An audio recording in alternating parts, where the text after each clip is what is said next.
On behalf of the City of Medina, call this joint Medina City Council and Medina City School Board meeting to order. And we have our council members here and some administration, and I'll turn it over to the school board so they can call their meeting order.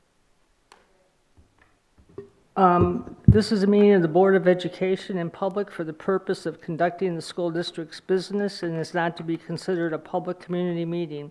There is a time for public comment during the meeting as indicated in the agenda. If you all rise for the Pledge of Allegiance. I pledge allegiance to the flag of the United States of America and to the republic for which it stands, one nation, under God, indivisible, with liberty and justice for all. Roll call, Mr. Chambers. Mr. Nichols. Here. Ms. Parkhurst. Here. Ms. Smoyer. Here. Mr. West. Here. Ms. Pritchard. Here. Thank you. Thank Mr. you. Coyne.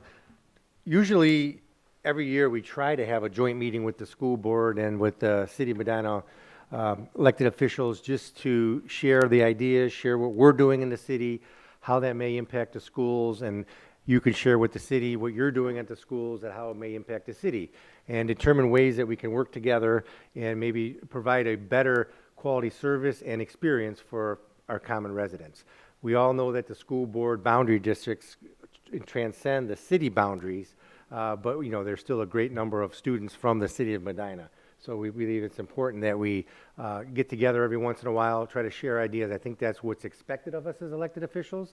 I think people want to know what we're thinking and where we're going, and hopefully we can provide those answers. Sometimes we can't, but sometimes we can. To start off, I'd just like to start off with Reggie down here, Reggie Harris, and go around so you can kind of know what ward we're in, and then just keep going around the room so we can get to know each other a little bit, because I know there's some new faces since last time. But Reggie?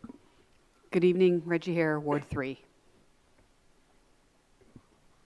Hi, Natalie Salvo, Council at Large, 3 children who graduated K-12 from Medina City Schools, 9, 11, and 19. Denny Simpson, Ward 2. Jim Shields, Ward 4. And I'm John Coyne, I'm the president of City Council. Andrew West, Medina City Schools Board Vice President. Rebecca Parkhurst, board member for Medina City Schools. Aaron Sable, Superintendent, Medina City Schools, and I'd like to recognize as well Jim Shields in his double capacity. He's also the District Director of Human Resources as well as Legal. Also want to introduce Dr. Chris Kwolek, who's our Assistant Superintendent in the audience tonight. Ryan O'Cole, who is our Business Director. Tina Cassidy, who is our Director of Instruction, Amy Busby, who is our Director of Community Relations, and hiding behind the glass in the back here he is, Craig Komar, who's our Director of Technology. Jean Pritchard, President of the Board. Dave Chambers, Treasurer of the Board. Joe Nichols, Medina City School Board member. Amy Smoyer, Medina City School Board member. I'm Dennis Hanwell, I'm the mayor. Keith Durham, Finance Director for the city. Nino Piccoli, Service Director of Medina City. Jansen Worley, Parks and Recreation Director with the city. Patrick Patton, City Engineer. Thank you. I think the first item that we'd like to talk about is, as council representatives in the legislative branch of government, of course, we're in charge with the purse strings of the city and dealing with the issues of all the finances with the city, which the school board, of course, deals with on a day-to-day basis.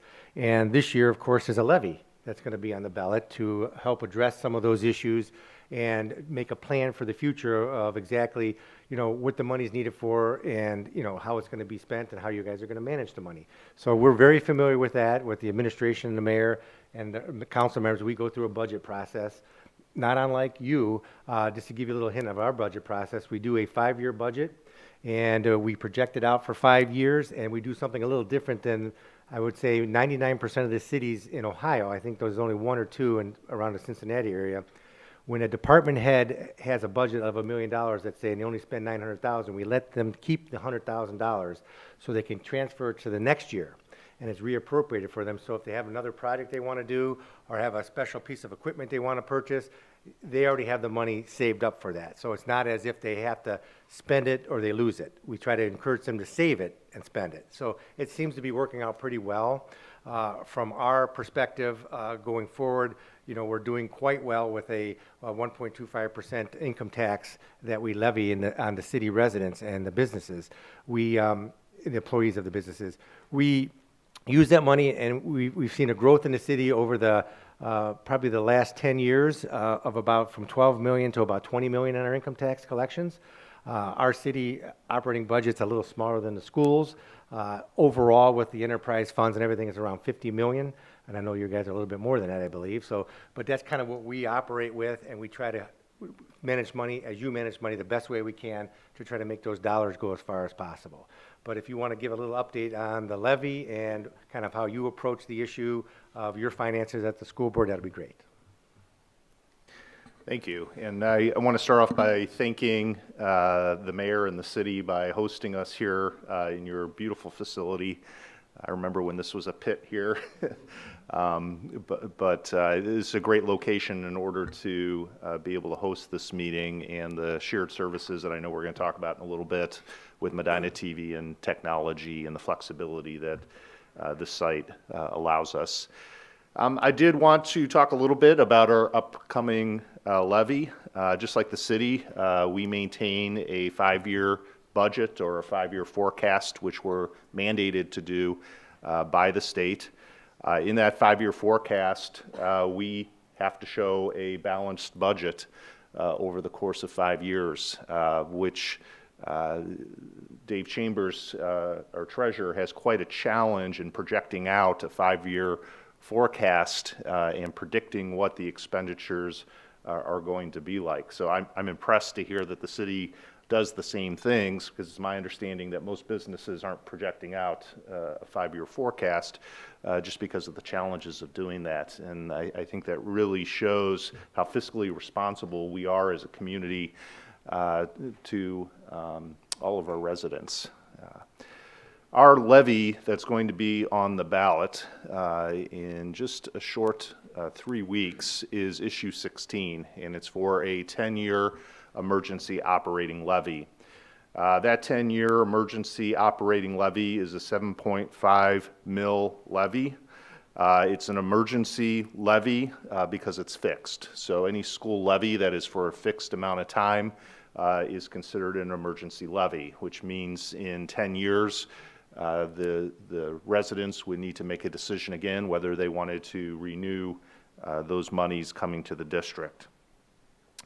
The purpose of the levy is not to add additional services to the school district or do any type of expansion. They're for operating funds, which we generally utilize for day-to-day operations. Those day-to-day operations are what we're tasked to do in educating students. So they pay for things like personnel, teachers, as well as paying the bills across the district, whether it's fuel for buses or heating and air conditioning. The 7.5 mil levy would generate approximately $14.4 million per year for the district. Those are new funds that we're requesting. This is the first time in over a decade that we've come to the community and asked for new or additional funds. I think it's important to point out that we did have a levy on the ballot in 2018. That levy was a renewal. So that levy, which was approved by the community, did not cost the community any additional dollars. And Jared, if you wouldn't mind progressing the slide. Thank you. So a breakdown of the levy. The approximate cost per $100,000 for a homeowner is right around $260, $263. Important thing to point out, which is shown at the bottom, at the top of that chart, is that $263 is per the auditor's assessed value. The auditor's assessed value is very different than the sale price of a property or a home. We refer to it to the Zillow price because we found that that's what people most tend to use or look at. So it's a much smaller figure. You don't want to be taxed on your properties at your sale value. So the history, I'd mentioned that we haven't asked for additional funds in over a decade. 2013 was the last time that we asked for additional funds. At that time, the district, to be quite frank, was in a dire strait. We had failed multiple levies and made massive reductions in the district. Our community had decided that that wasn't acceptable for the school district and expected more out of the district, and did pass a 5-year emergency levy, which allowed for services to be returned to the district. It's important to point out that it took almost a decade to return those services that were reduced in a matter of a year or two. So it took quite a while to undo the reductions that had once been done. That levy was an emergency levy for 5 years, and it's the one that I had mentioned that was renewed in 2018. Currently, again, we have already made reductions in the district of $4 million this past year. Those are permanent reductions.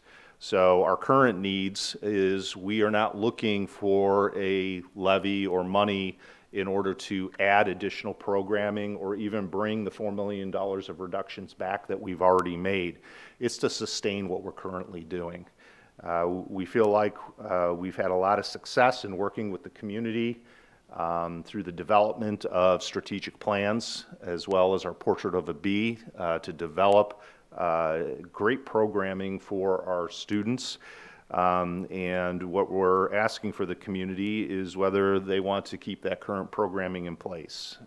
We face the same inflation that all people do across the country in terms of increased costs. In addition to that, we've seen a decrease in support at the state level. We've had a reduction of approximately $18 million in state funding, and that's created a much larger reliance on local tax dollars, which is a major reason why we need to go on the ballot. So what does passage of the levy provide us? The big thing that I've recently been talking about as I've met with community groups is jobs. To really have a full understanding of the financial impact of schools and that impact on communities, I think it's important to talk about the people that are directly impacted by the passage or failure of a levy. With the $4 million that we've already reduced, that related to the reduction of approximately 46 positions in the district. We were able to make those reductions with a minimal impact on what's happening in the classroom because of the repurposing of Heritage and Garfield. So that allowed us to consolidate positions. We worked very diligently to consolidate those positions through retirements or individuals that were naturally leaving the district. Unfortunately, we won't have the capability of doing that if the levy were to fail this November. The reason why is because we've already done it.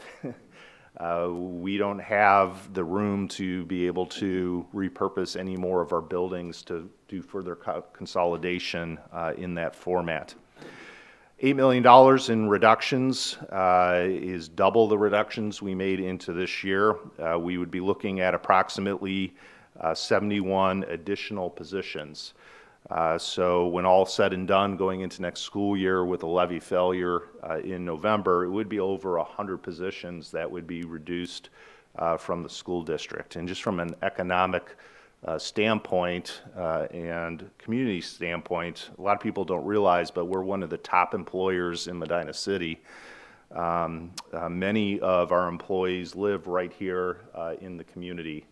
And the comparison I've done in the past is with the Cleveland Clinic, which is, I believe, the top employer in the city. And imagine the impact in them having to reduce that many positions.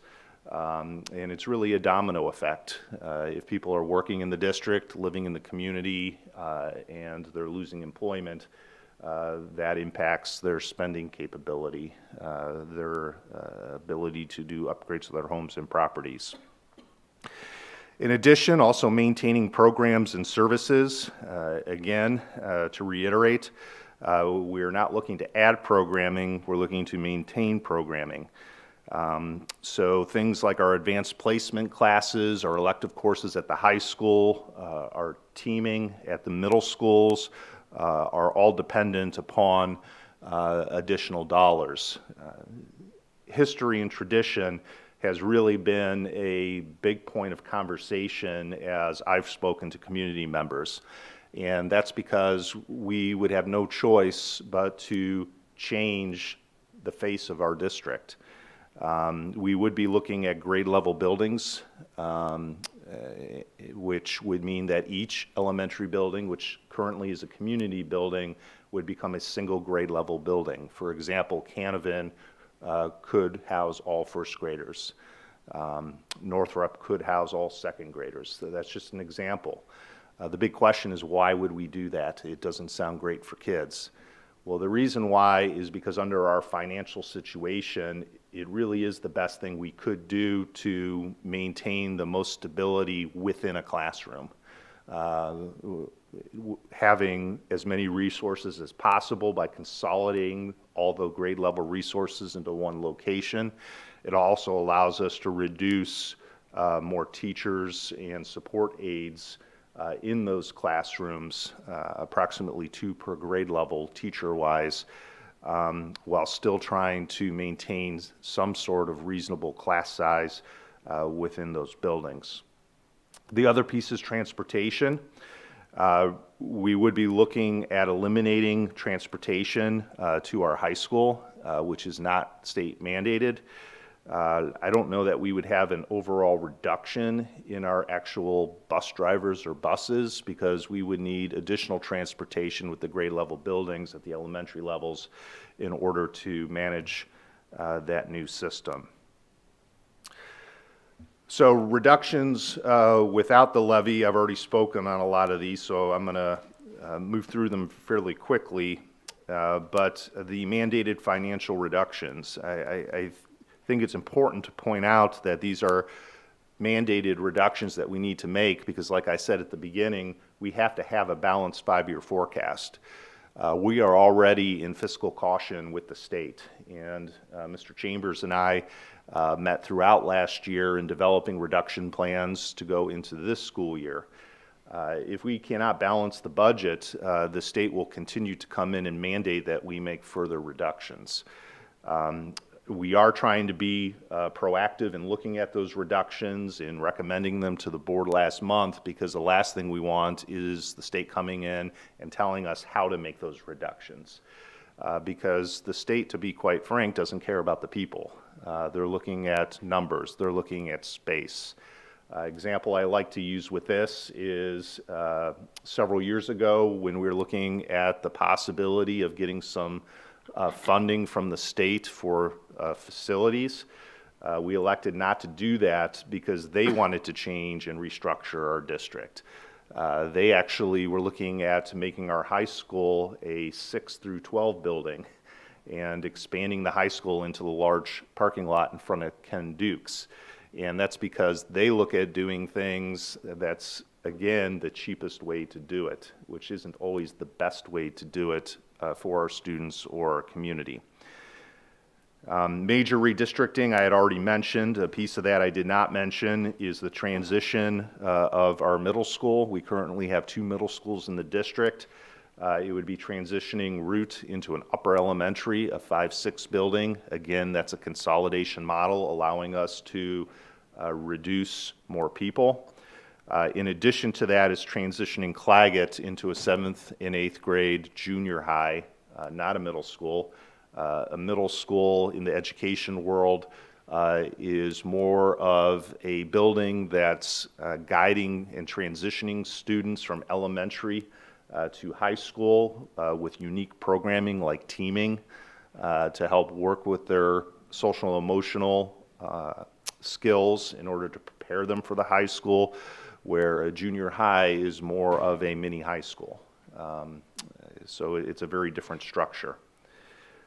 Staffing cuts at all levels, including administration, I had already mentioned. Again, quite a challenge. Our administration reductions, that's another thing I think is important to address, we've already made quite a bit of reductions, and with over 800 people that are employed in our district, further reductions within administration would be challenging in leading those buildings and facilities as well, and then the program reductions. So why does this levy matter? Preserving academic opportunities for our students, making sure resources are available for our students to continue to prepare them for the workforce, college, military, whatever direction that they're choosing to go. Another important piece that we've been dealing with quite a bit is the social and emotional supports for our students, which we've definitely seen an increase of since COVID. And in talking to businesses is an important piece going into the workforce. Thus our Portrait of a Bee, which is pictured here, which we also collaborated with the community to develop. But those characteristics that are necessary for people to be able to go into the workforce and be successful and adaptable.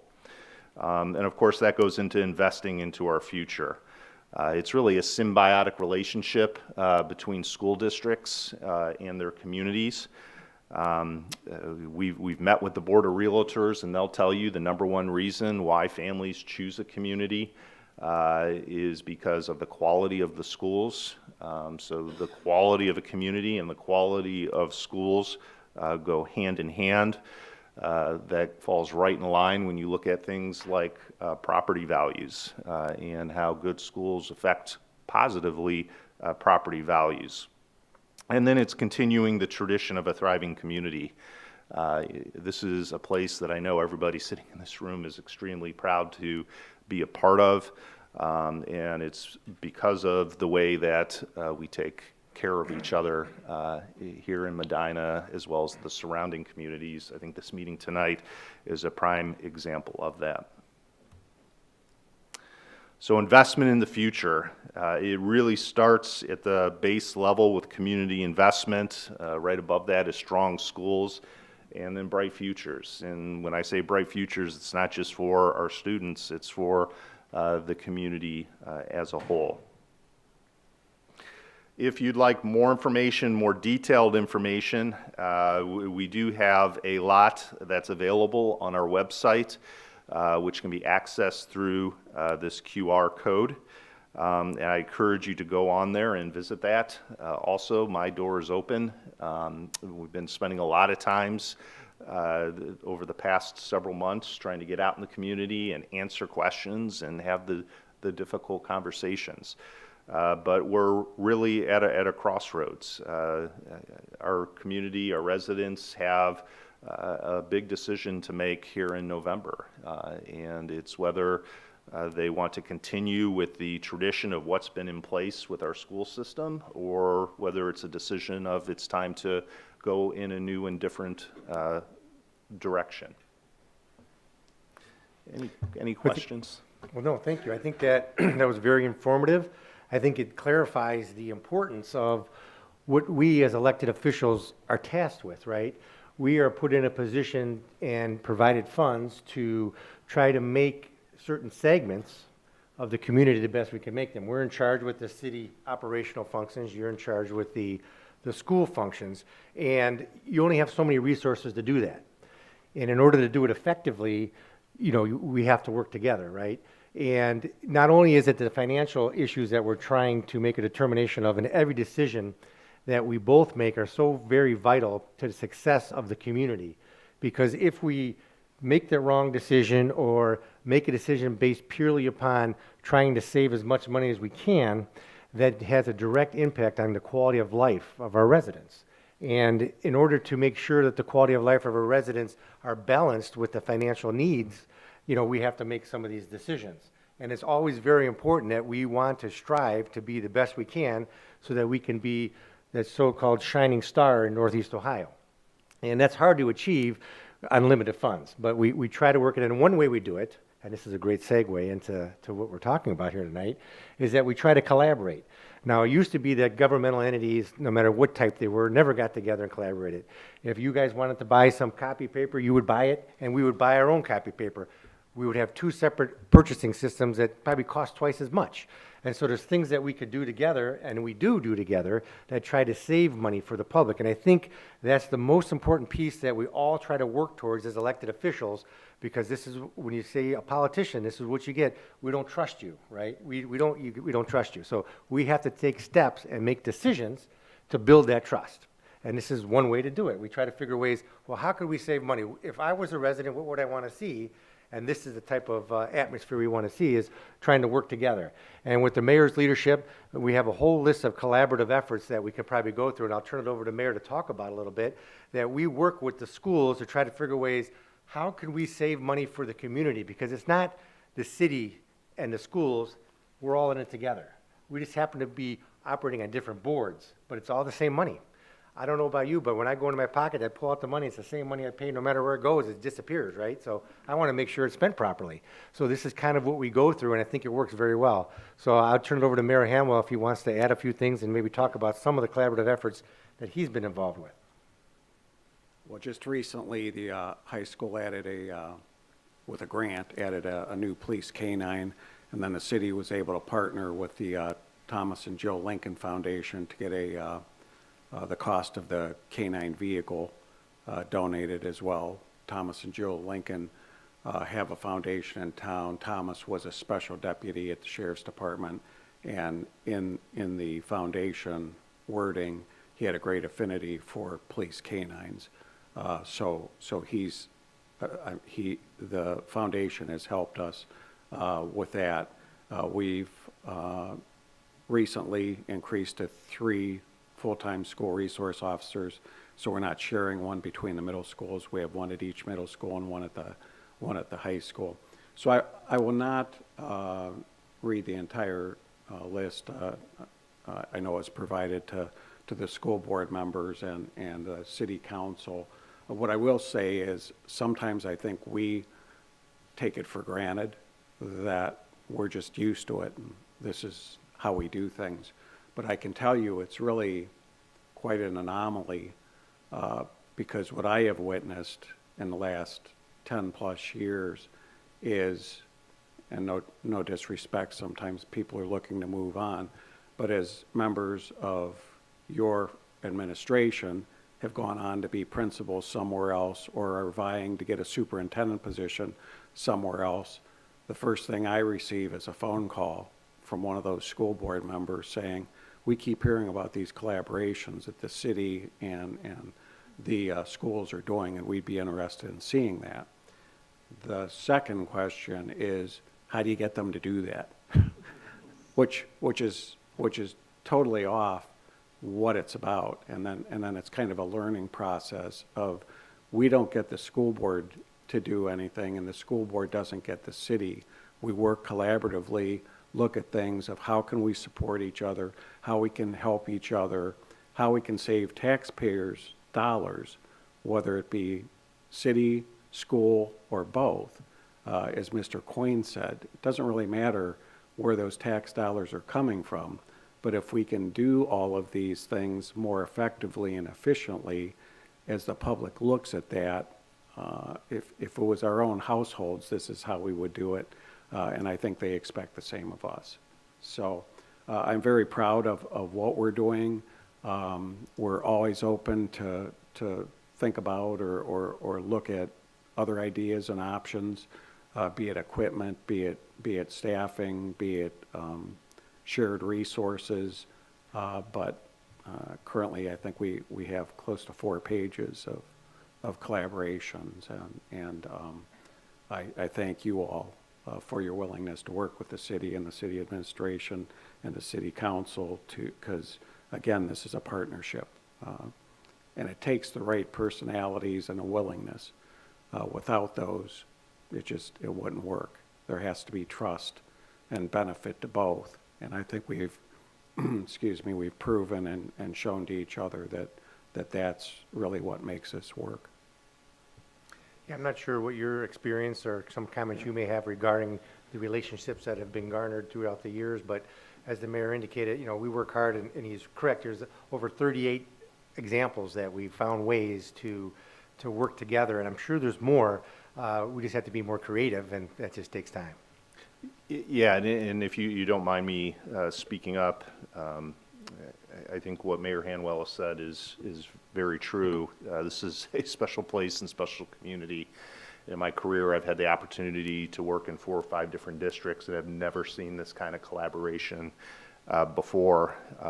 And just a couple I wanted to highlight that were recent, and I think everybody's familiar with the rec center and the collaboration that we have in that rec center.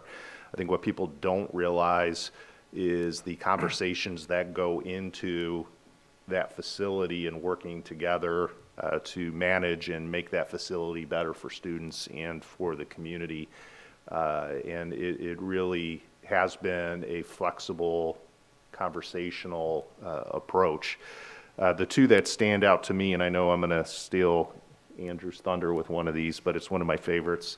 The first is the pickleball courts that went over at Root.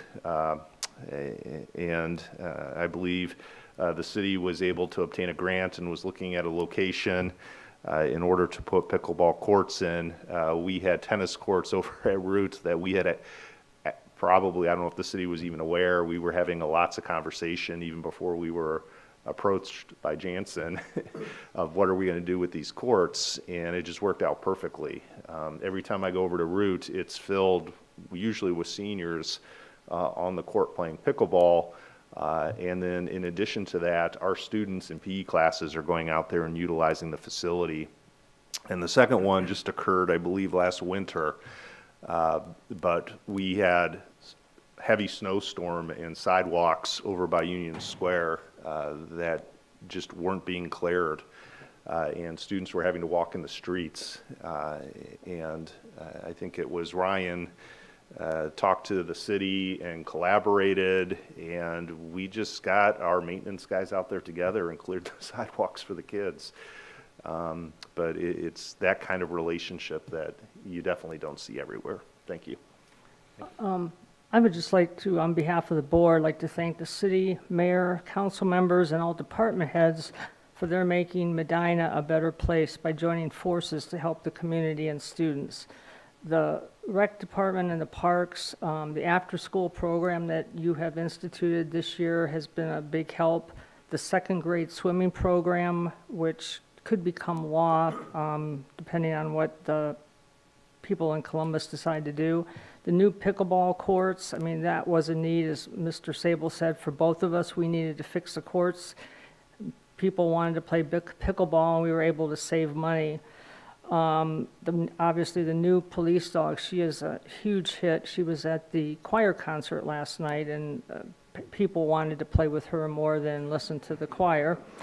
I also want to thank the city for the crosswalks at Northrop and the high school, so crossing the streets are safer. It's really, for me, it was important at the high school because having special needs children who would run across the street and not look either way, and they always got out ahead of me. I was always worried that they were going to get hit.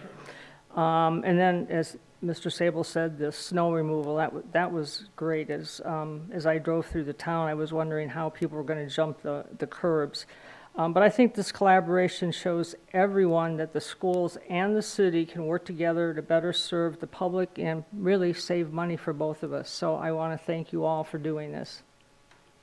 Thank you. And I guess I'd just like to open up to council members and maybe go around to the board.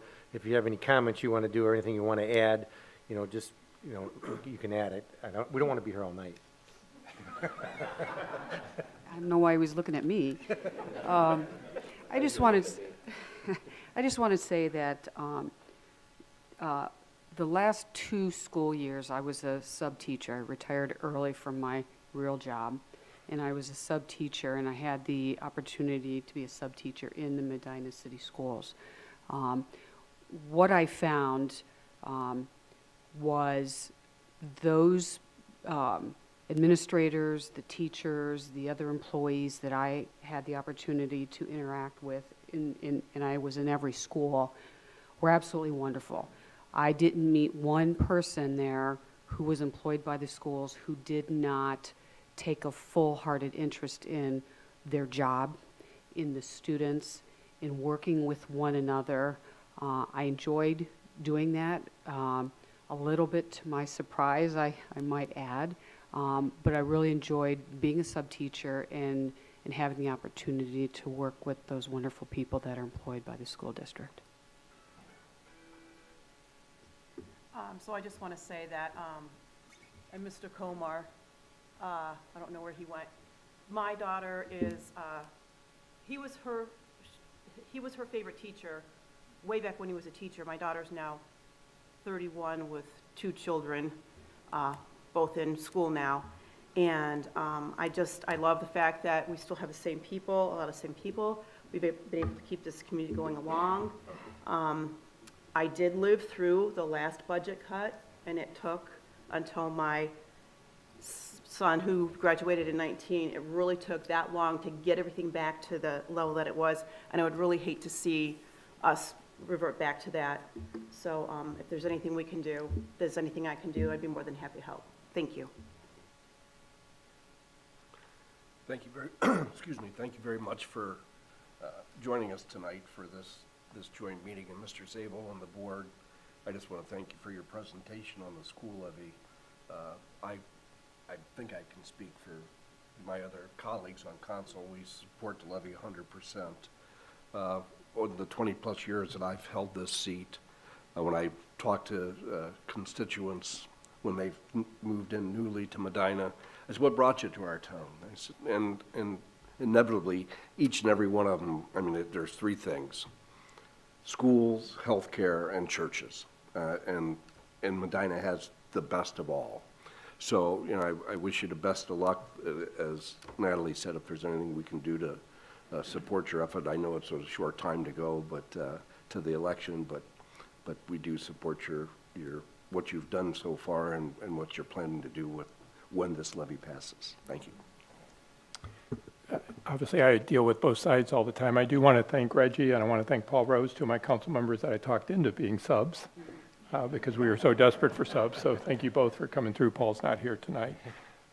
Also, just the importance of all those jobs and what it means. Keith and I talk all the time about, Keith's always calling me and saying, you know, gosh, it looks like the school's payroll's down a little bit, because he monitors that. But there's a lot of jobs, a lot of people who live here in the community. I'd be remiss if I didn't mention Jansen's wife, phenomenal teacher, 5th grade at Northrop.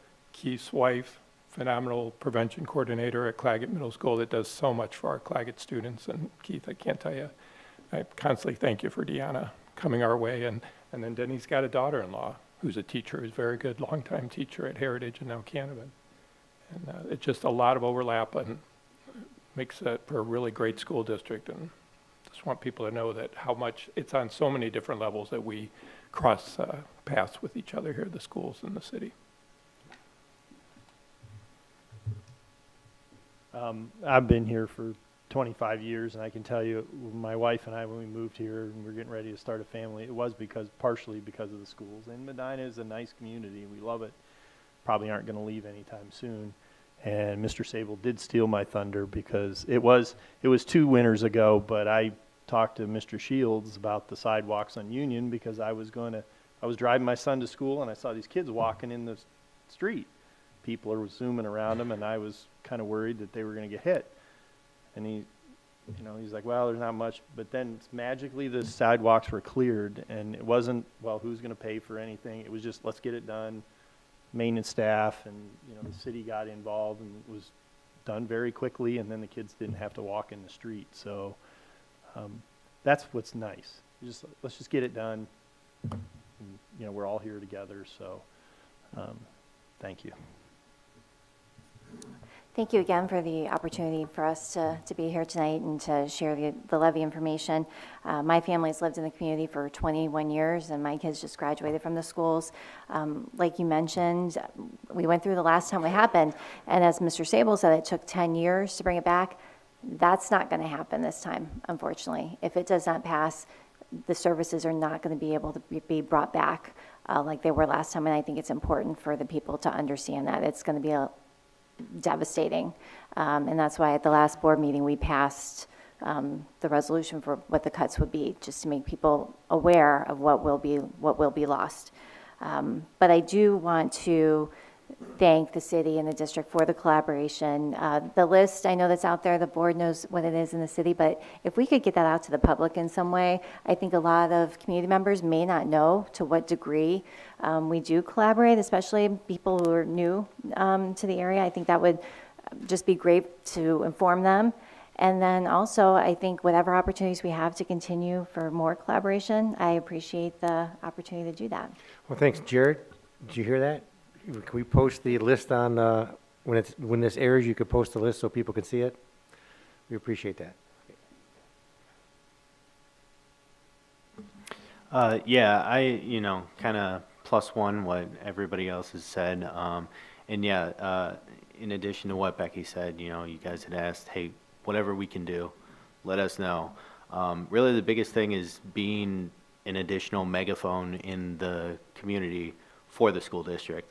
Now I know some people are going to laugh about this, what I'm about to say, but I have had conversations with people that, you know, the city council and the mayor and additional people that work right in this building, they're like kind of like rock stars a little bit. I mean, yeah, you know, you get your typical complaints, but there's some people that are like, oh, wow. I've had conversations with people that have been like, you know what I did this weekend? I was at a event on the square and I met Mr. Hanwell.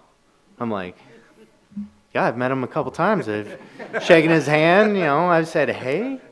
Yeah, like, you know, he's a good guy. And they're like, oh yeah, well, you know, I'll meet other people and they'll be like, oh, what do you do after like a conversation like that? And I'm like, oh, well, you know, I'm an elected official also. I'm on the school board. And they're like, okay, that's neat. So, you know, you believe it or not, like, you guys do hold, you know, a certain level of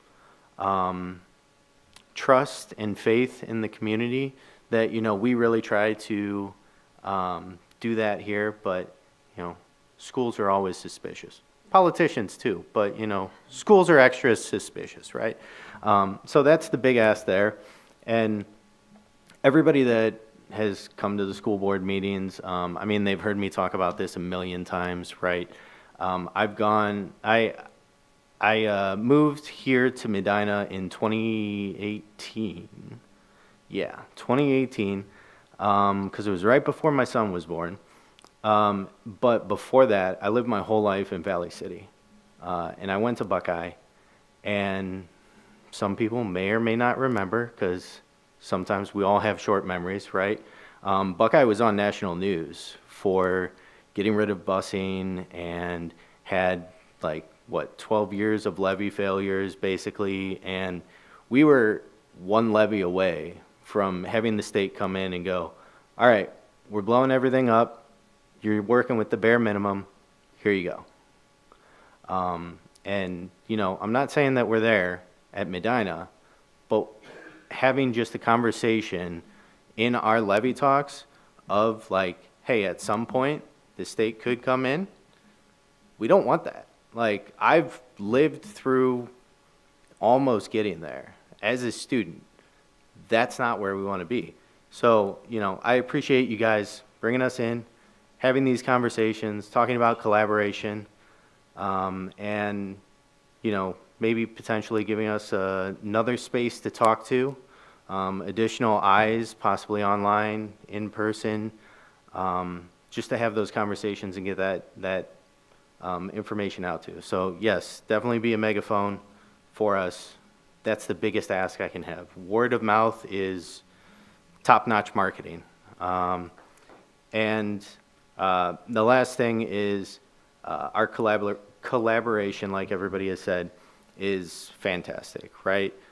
There's a lot of places around us and, across the state that look at the collaboration that we have between the city and our school district, and they're envious of it. And they want to make it happen, and they want it to be perfect the first time, right? We had headaches getting here, I'm sure. I mean, I've been on the board 3 years, so I can't speak for before that. But, I'm sure before it was all smooth, yeah, we had, tiffs and stuff. But, look at where we are now. And the last thing that I'll say is the funny thing talking about the pickleball courts, I've had people that are like, oh, look at what the city did with the pickleball courts. I'm like, hi, we were part of that too. I don't know if you guys knew that. And then on the other side, I'll have people that'll go, hey, thank you for what you guys did for the pickleball courts. I'm like, well, it was a joint effort. And, I'll say this before, and you guys have probably heard it, but now people are asking, okay, when can you expand them? They are always full, and I always have to wait. So there's another collaboration that we can have come down the pipeline soon. Put it on the docket for the next meeting. Thanks, guys. Every time. Oh, golly. Well, I will have to say that I've been here 21 years, and in Medina, I went to the Career Center as a student and went to Black River Schools, very, very small community, wanted to raise my children here in Medina. And I moved here before we had kids, so my husband and I talked about it, and I said, I love Medina, always enjoyed coming up here, and I just saw the potential that my kids could have that I did not have and that he did not have at his school, which is really far away in a holler somewhere down in southern Ohio.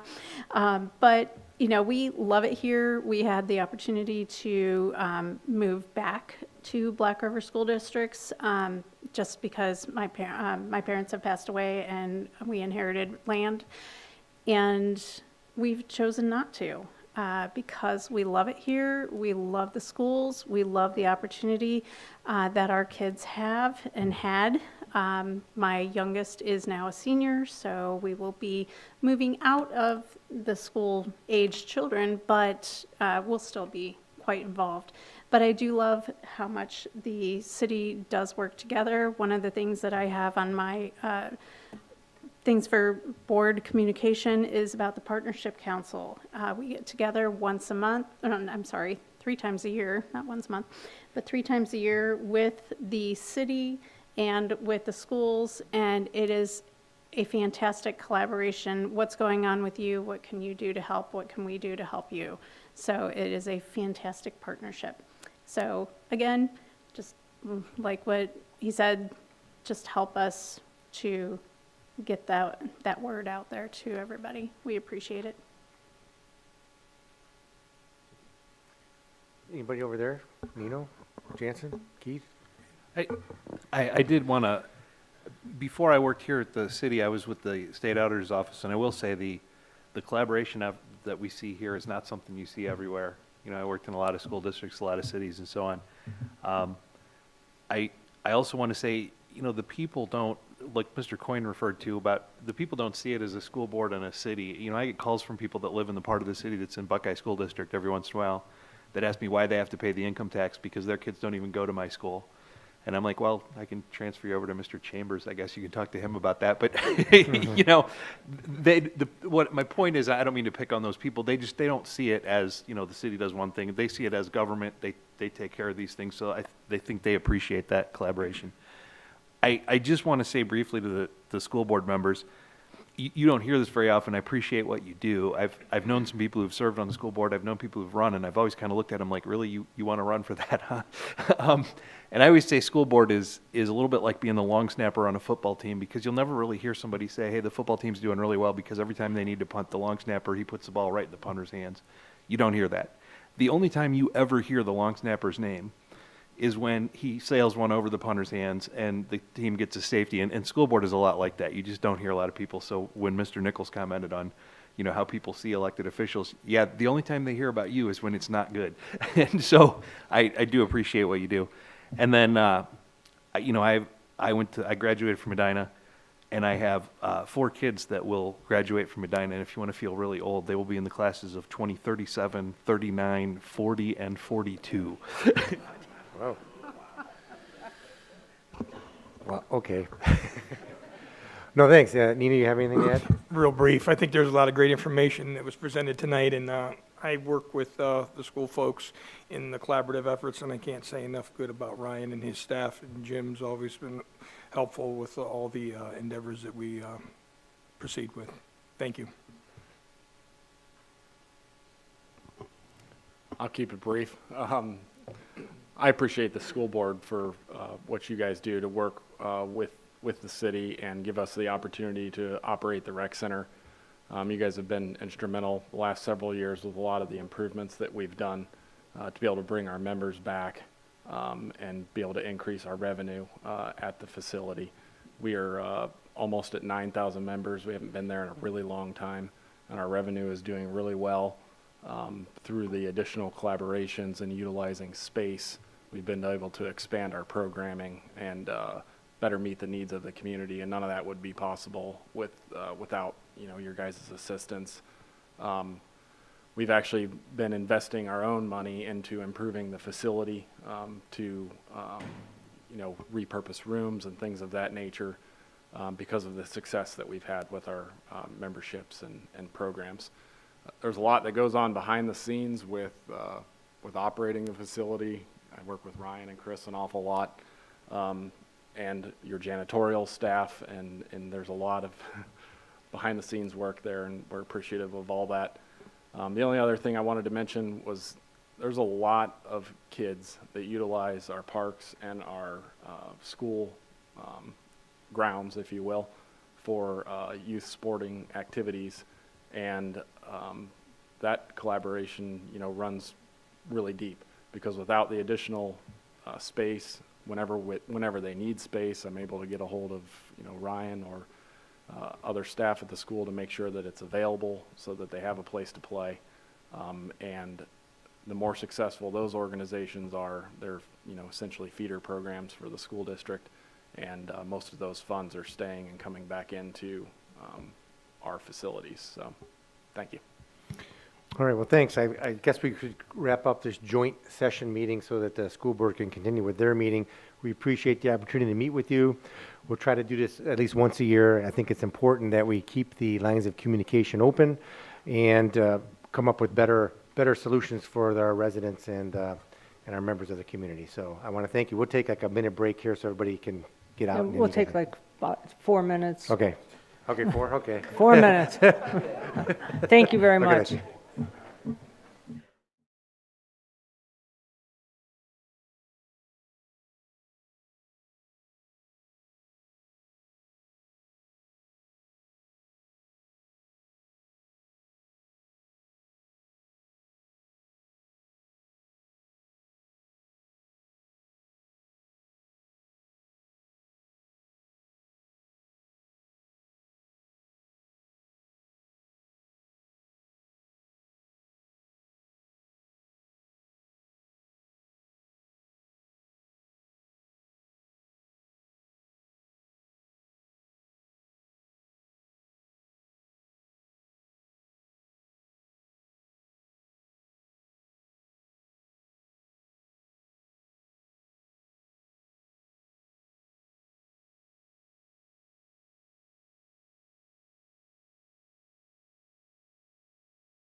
To call the meeting back to order, and I am at the point where I would ask for a motion to approve the minutes of the September 17th, 2024 board meeting. I'll make a motion to approve the minutes from the September 17th, 2024 board meeting. I'll second. Thank you, Mr. West. Thank you, Mr. Nichols. Any discussion, changes? Okay, roll call. Mr. West, Yes. Mr. Nichols, Aye. Ms. Parkhurst, Aye. Ms. Smoyer, Aye. Ms. Pritchard. Aye. Thank you. Are there any additions, removals, or modifications to the agenda? And if none, I would ask for a motion to approve the consent agenda. I'll make a motion to approve the consent agenda. Thank you, Mrs. Parker. Second. Second that? Thank you, Mrs. Smoyer. Mr. Chambers? Ms. Parkhurst, Aye. Ms. Smoyer, Aye. Mr. Nichols, Aye. Mr. West, Yes. Ms. Pritchard. Aye. Thank you. Superintendent's communication, Mr. Sable. Great. It's a pleasure this evening for our monthly building presentation to welcome Northrop Elementary School.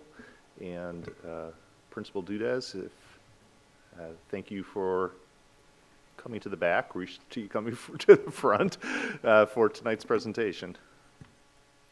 You can come on up with me. Good? Awesome.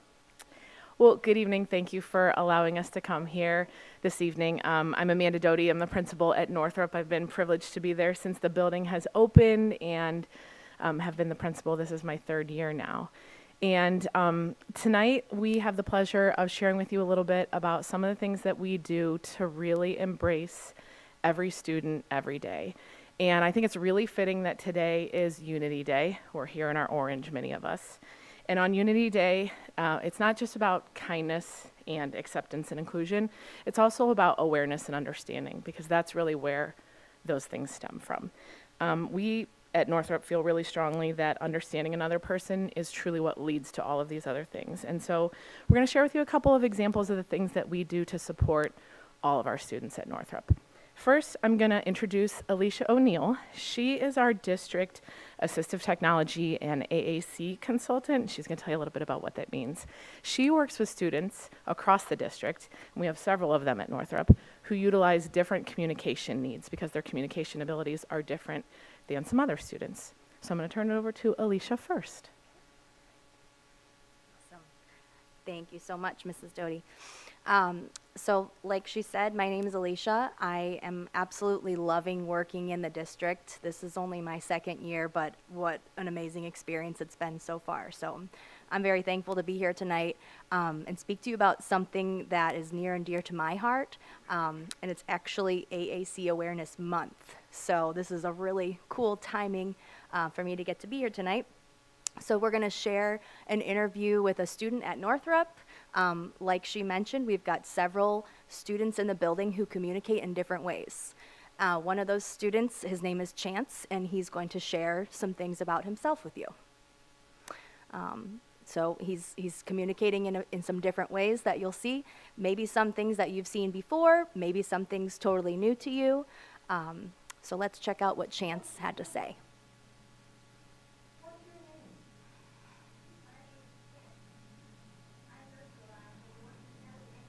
What grade are you in? When's your birthday?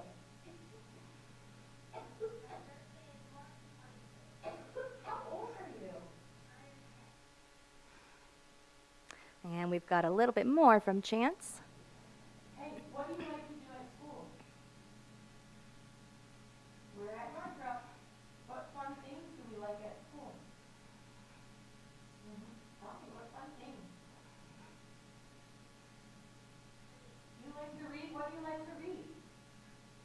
What do you like to read? You like to read books? So again, Chance is one of multiple AAC users at Northrop. And AAC stands for Augmentative and Alternative Communication. And it just means all the ways we communicate instead of our speech, right? So we use gestures, body language, writing. Sometimes we use speech-generating devices. So that's what Chance was using, a speech-generating device. We have about 60 students in the district that use some form of AAC. So we use an individualized approach to assess them, evaluate what their needs are and what system would be best for them. And then we continue on with providing coaching and training for all staff to know how to best support those students. So I'm going to give it back to Chance. He's going to tell us a little bit more. Okay. Okay. Open the book.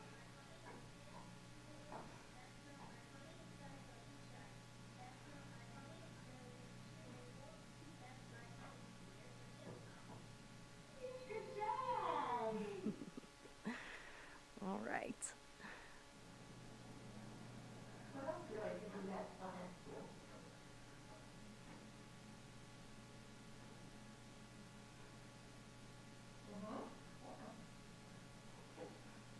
What do you play with?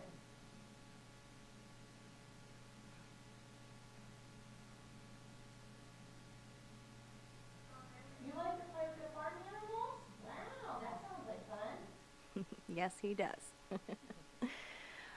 All right. Give it back to you. Thanks. You're welcome. Thanks, Alicia. One thing that she didn't mention, last year she brought in a guest speaker for us. He is an adult AAC user, so 22, 23 years old, I think. And not only our staff, but our students who are AAC users had the opportunity to listen to him speak and interact with him. You know, we think about giving kids ideas for path forward for them, no matter what their abilities are, and that was a truly powerful moment. So I am so grateful to Alicia for the work that she's done and for her advocacy for our students. Chance is one of several students who utilizes AAC, and you will see them interacting in class with everybody else. All of our students really work hard to integrate and accept each other, which is wonderful. In addition to students who might have different communication needs, we have several students, just like all of the buildings do, who might have different social emotional abilities. And that's another thing that we have really committed ourselves to and worked very hard on. We have, social emotional standards that are outlined by the state. So just like there are standards for math, science, social studies, and reading, there are social emotional standards. And so an incredible thing that happened over the end of last school year, the summer, and the beginning of this school year, and it's still ongoing work. We put together a district committee. I was just one member of that committee, but we had representation from every building. And we really worked to bring an understanding for what our social emotional needs are from preschool all the way through high school. We collaborated. We came with some great examples of some of the things that I'm going to show you this evening, but it was fantastic for us to gain an understanding of where our students go when they go to the middle school, for middle and high school to see where our students come from, and for us to build some consistency, especially in a time when we shifted students and teachers across, some different buildings. This was really powerful work. And so what we ended up with was consistency for all of the buildings and a common language and a shared goal for our students. You can see here that we have, no longer does each building have their own matrix, which outlines expectations, but now we have one for all elementaries and one for all secondary buildings. And if you look at them, they're pretty similar. So that is a really seamless transition for our students, no matter which building they were going to, and then when they transition from elementary to secondary. That was fantastic work.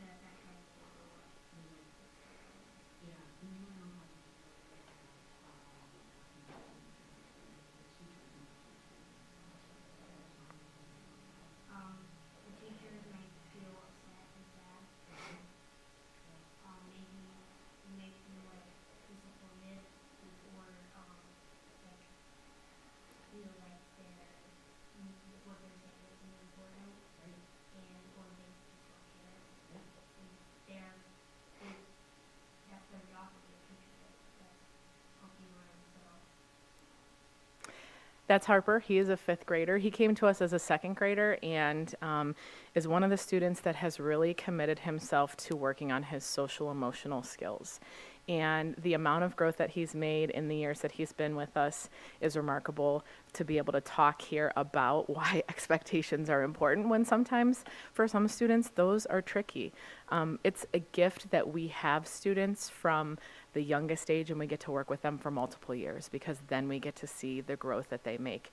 And Harper is such a great example of that.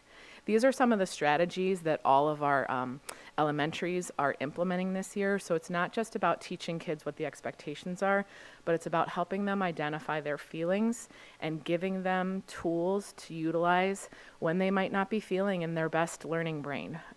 We talk a little bit about what's called the zones of regulation, which gives students a social emotional vocabulary. For our youngest students, it relates it to colors. As we get older, our older students then put words to those feelings. But it's more than that. It's then what do I do when I'm in these feelings and how do I get my body regulated so that I can be my best learner, not just for myself, so that my school can be an incredible learning community too. So Harper's going to tell us a little bit about the zones of regulation. You can see those there. So just a quick look, again, our youngest learners, think about them as colors. We talk about wanting to be in the green zone. Our older students can use those words that you see there. Zones.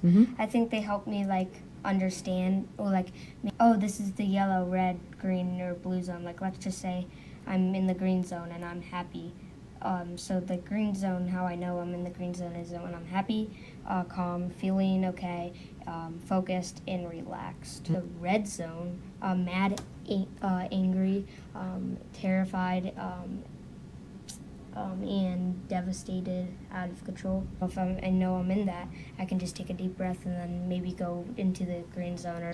And I think what I love best about zones is that everybody in the building knows what you mean when you say, I'm feeling in the red zone right now.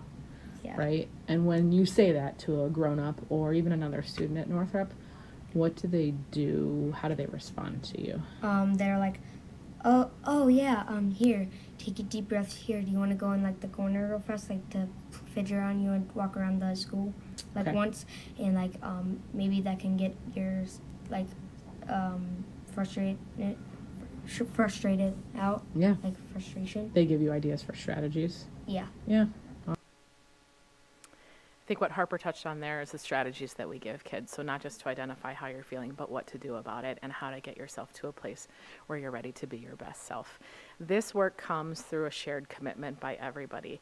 And again, we have the privilege of working with students not just for 1 or 2 years, but we get to see them over a long course of time and see the growth that they make. And students who are AAC users or students who have social emotional needs or any variety of needs encounter all of these people every single day. And so we are so blessed to have the supports that we have in the schools, from counselors to AAC consultants to incredible paraprofessionals, custodians, our cafeteria staff. They know what to do when a student who's an AAC user comes through and orders their lunch or might be having a difficult moment. They use the same words that we use to help coach them through those things. And it's an incredible collaboration that we have happening in our schools, and it truly does support all of our students.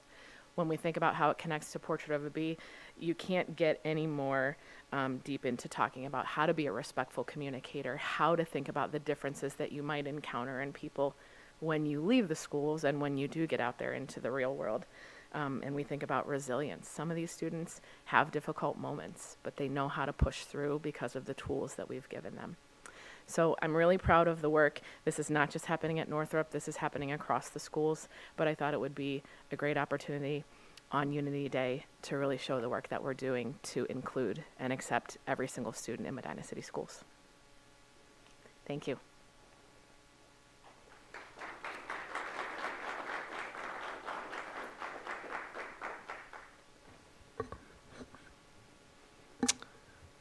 Thank you, Amanda, for the presentation tonight. I think that's extremely important, and thank you for sharing the alignment and the collaboration that's happening across the district between the buildings as well.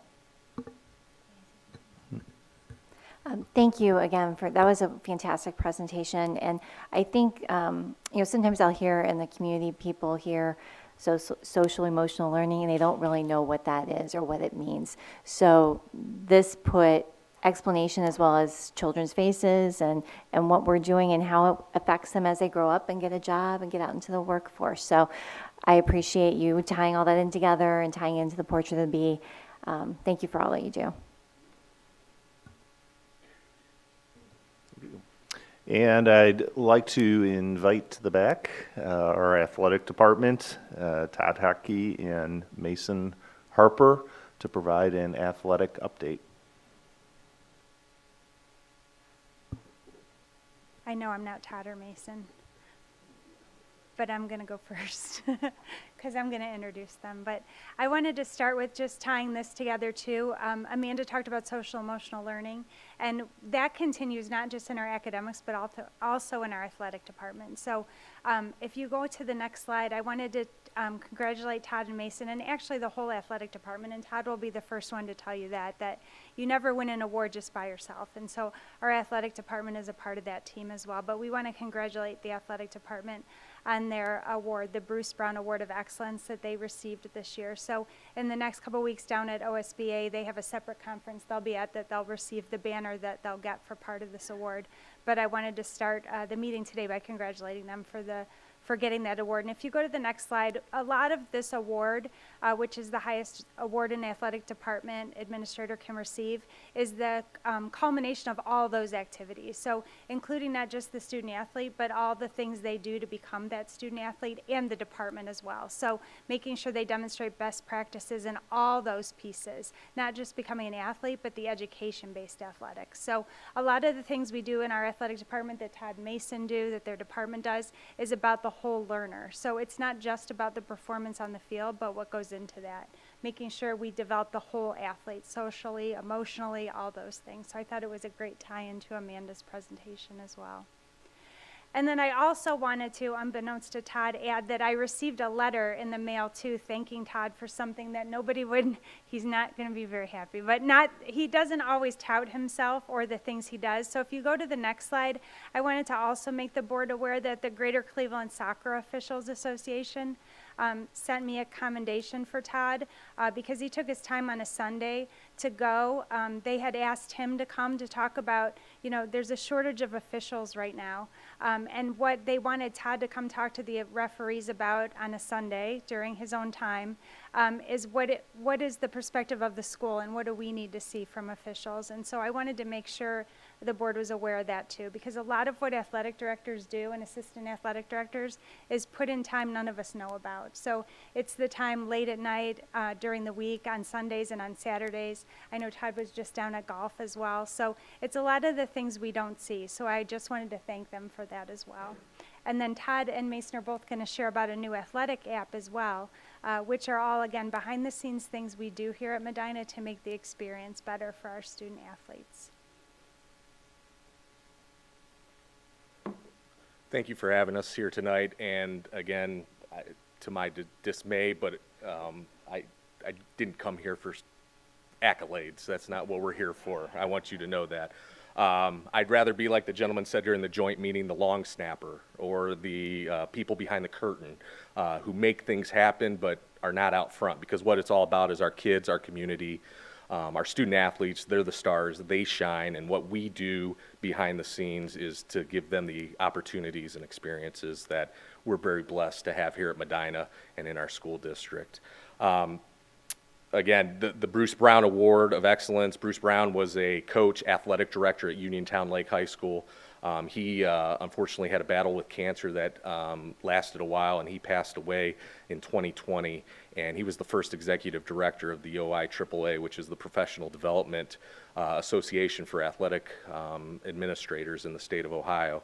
And Bruce is a legend when it comes to athletics in the state of Ohio. And for our school district, our athletic department, to receive that award and be able to provide and showcase what Medina High School athletics, Medina, Claggett, Root, middle school athletics, and everything we have going on is really an amazing honor. So I want to thank Mason Mason put a lot of time and effort into it as well, preparing some of the domains and things we had in place already. We just had to organize it and present it and formally apply for it.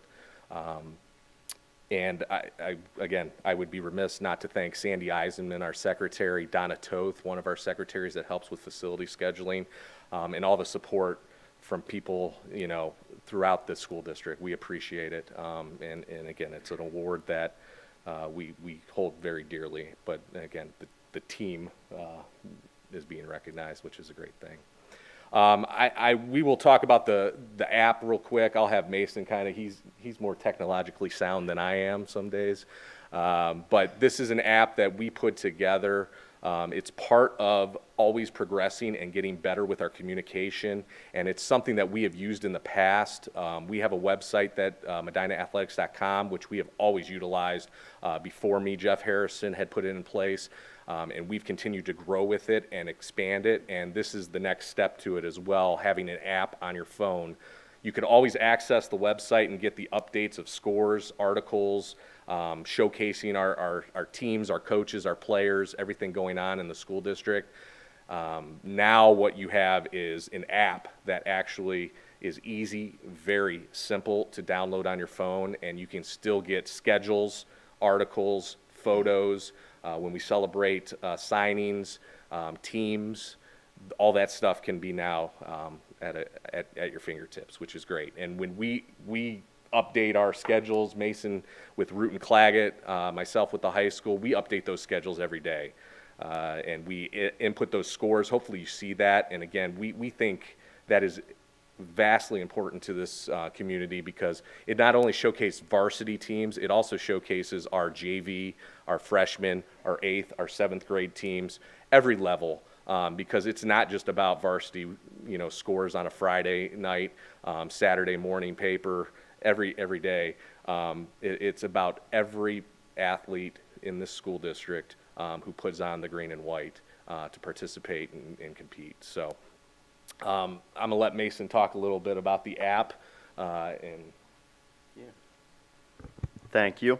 So the app is called Activity Scheduler. So if you go into your iOS or your Apple store, you'll download that app there, and then when you go in, it gives you you type in your school names, just type in Medina High School, it'll pop up, and then it will change the logo on there. You'll see Our Culture Champions logo once you do that, and then from there you can go in there, you can filter it by teams. You'll see all those schedules, you'll see the scores as we post them. You'll see the daily schedule, so everything that we have scheduled on a day-to-day basis. And then it also has links for, so that's what it'll look like once you type in Medina High School. Excuse me. So once you pull it up, you also have access to the daily calendar. You can go day by day, you can go week by week, month by month. There's several teams you can subscribe to there. You can upload those schedules right into your phone if you want, or you can download them, or look at them directly on the app. It's got our ticket link there, so you can go in. It takes you directly to Hometown Tickets, where you have access to athletics tickets, performing arts tickets, and then any of our athletic camps that we do. And then there's a Watch Live link, which is connected to the NFHS cameras that we have at Ken Duke Stadium and then at Memorial Stadium for soccer. It'll take you directly to those, again, which is great for anybody who's out of town. They can go in there. They can stay up to date on what teams are playing, when they're playing. They can watch them live if they want. We also have our Wall of Fame on here, which you can go into. It takes you directly into our Touch Pro systems that we have at the high school. You can go in there. If you've been to the high school, you see them on the walls there. You can go in there. You can search them by athlete, by team, by year. Again, so people can go in, show them off to their family when they're out of town. Our summer camps link, again, these are just the uploads that we have. It takes you directly to the page. Those get updated usually in the spring and summer.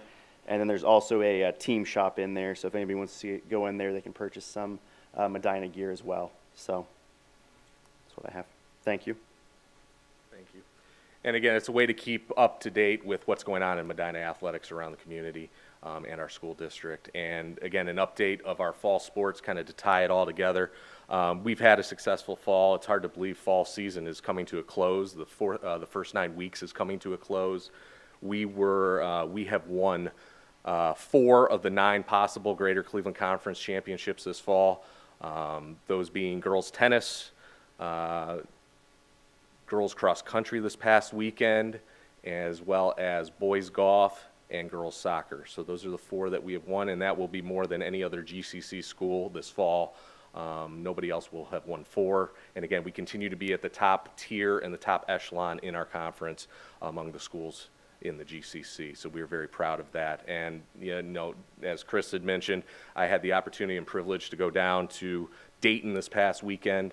Our boys golf team qualified for state for the 2nd time in the last 3 years. GCC champions, district, you know, 4th place at the district, and then they did qualify as one of the 12 teams in Division I. And our team did admirably. They went down there on the first day. They were 7th out of 12. They had a team culminate a score of 318, which was very good and was in the running. And if anybody knows, the weather up here I know was not very good. It was not very good down there as well. And that course they played on, NCR Country Club, has hosted PGA championships in the past. The greens, I don't know if there was a flat green there. It seemed like they were all on just a tilt. So, you know, the guys had to play their best, and they did. They gave it their all. And they ended up finishing 10th in the state of Ohio in Division I, which is amazing. So, again, a credit to Coach Mazingo and all his golfers in that program continues their success. So, again, as we continue through the fall, we do have tournaments starting next week with our soccer programs and our volleyball. And then, obviously, with football, cross country will be starting this weekend. They're trip to hopefully Columbus with districts. So, it's hard to believe we're a sprint, and we actually have our winter coaches luncheon meeting next week. It just keeps going, which is great. So we're very excited. So again, thank you for having us here, and if you have any questions or comments, we'd be glad to answer them. I got a quick one. I know you had mentioned that it is on the App Store on Apple. Darn, just got rid of my iPhone. Is it available on the Play Store? Yes. All right, cool. I thought I said that. That's my fault. The answer was yes. Yes, it's available on both. All right, cool.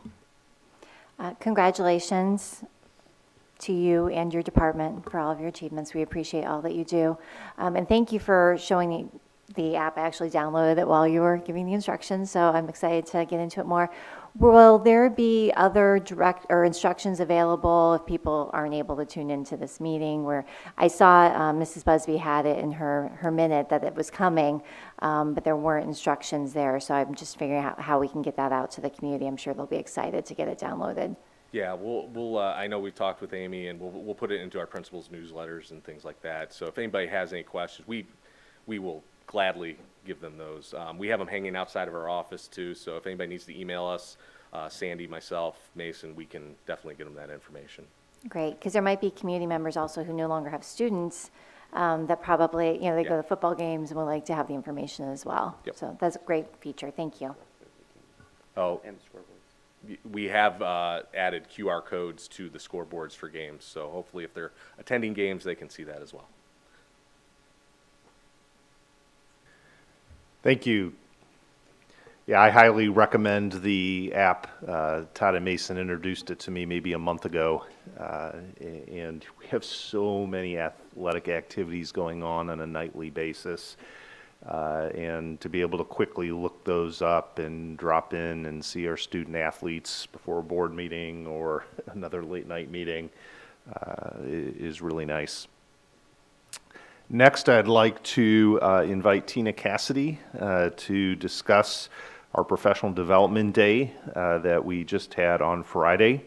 We were very busy throughout the day with a lot of professional development and learning opportunities. I know myself, the presentation I shared tonight on the levy, I learned to do in one of the sessions that was organized by Tina's department on AI.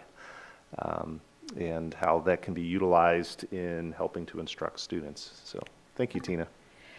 Yeah, we had a very successful PD Day on Friday. We offered a variety of different sessions for teachers to go to. We had sessions at the high school adapting to the Gen Z classroom, working with area businesses and project-based learning. At the middle schools, differentiation, teaming, and effective classroom management. And at the elementary, a lot of our teachers participated in CKLA training, as well as other subject area specific trainings. And those are just a few examples. There were many, many more examples of things that teachers were able to choose from. And then, as Aaron also said, we received a grant from the state to offer AI training to our teachers. And those teachers that attended will also get a tech credential from the state. So that's pretty exciting. We were able to get 32 of our teachers trained. And we will continue to be able to get more teachers trained as the year goes on. So that was a really great experience. We have over 400 teachers in Medina, and so to offer meaningful professional development in the way that we did, it's a big feat. And so I just wanted to say thank you to our principals, because they took a big role in helping organize that day, in helping find presenters, because in order to offer teachers choice, we need to make sure that we have enough presenters to do that. So I am just grateful that we have such a great team of instructional leaders. And then also our teacher leaders who presented for us. They did a great job. We've got a lot of great feedback from staff, so we're just very grateful for them as well. Mrs. Cassidy, when I was at the game, I talked to many teachers, and they, well, first of all, everyone wishes they would have gone to AI, but everyone just raved about what a great day it was and how much they learned, and the fact that they had time then to work in with their group on curriculum. So thank you so much for arranging that, and for the principals for helping out. So thank you.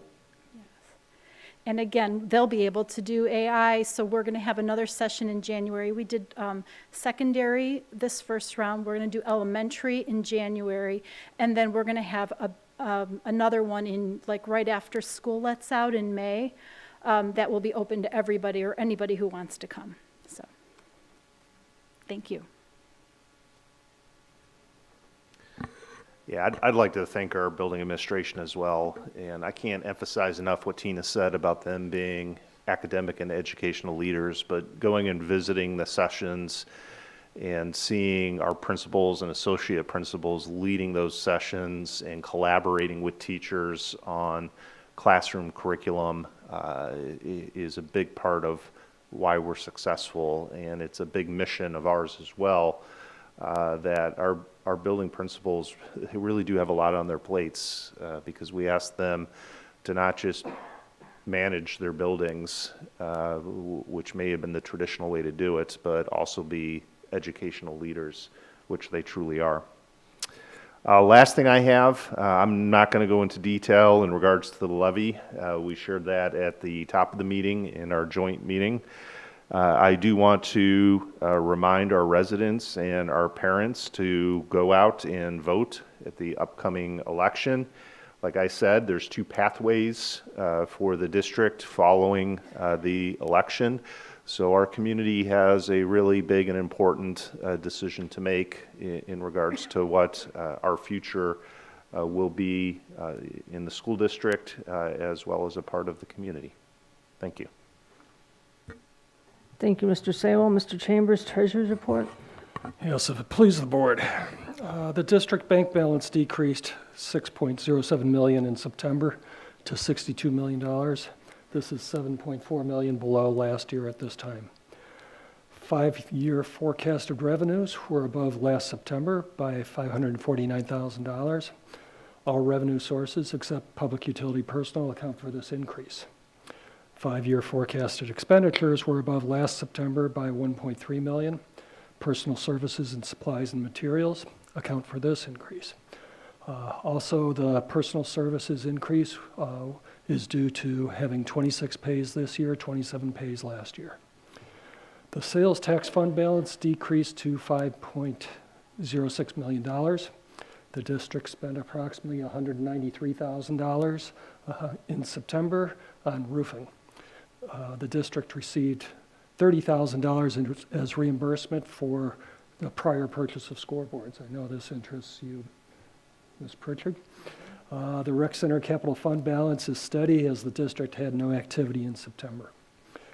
Per the Department of Education and Workforce precaution plan, the district is seeing changes where people were placed as new contracts have been started. We're seeing reductions with the administrators. You will also soon see decreases in teacher pays as all prior contracts are being paid off. The district received $199,000 in investment income in September. The total collected for the current fiscal year is approximately $150,000 above last year at this time. The district has forecasted funds true days cash, and it's estimated to be 158 days. This is down from August by 18 days and below last year by 26 days. So you could see that our revenues are dropping, or I should say our balances are dropping. Moving on through January of this upcoming year, we will not have any new major monies coming in. The settlement for the second half real property came in here in October, early October. So following those funds, you'll see a shift from the general fund real property tax to the public utility personal property tax. And I believe there was an offset of roughly $1.5 million out of the general fund. So those are the big monies that will be coming in, and the rest of the monies that we will be relying on are interest earnings, are monies coming from the state, all through January, basically. Questions? Mr. Chambers, I'm Yes. sorry. Can you explain just maybe the timing of things? Because I know the first thing you mentioned were the real property tax collection, Yes. saying that it's up from this time last year, and I don't want people to be confused and think that we've received more money than we have last year. No, what happened last year, we received the settlement earlier. We received the settlement in September. So with the settlement, we have to adjust for public utility personal property. And those public utility monies have basically been given to us in the form of the general real property.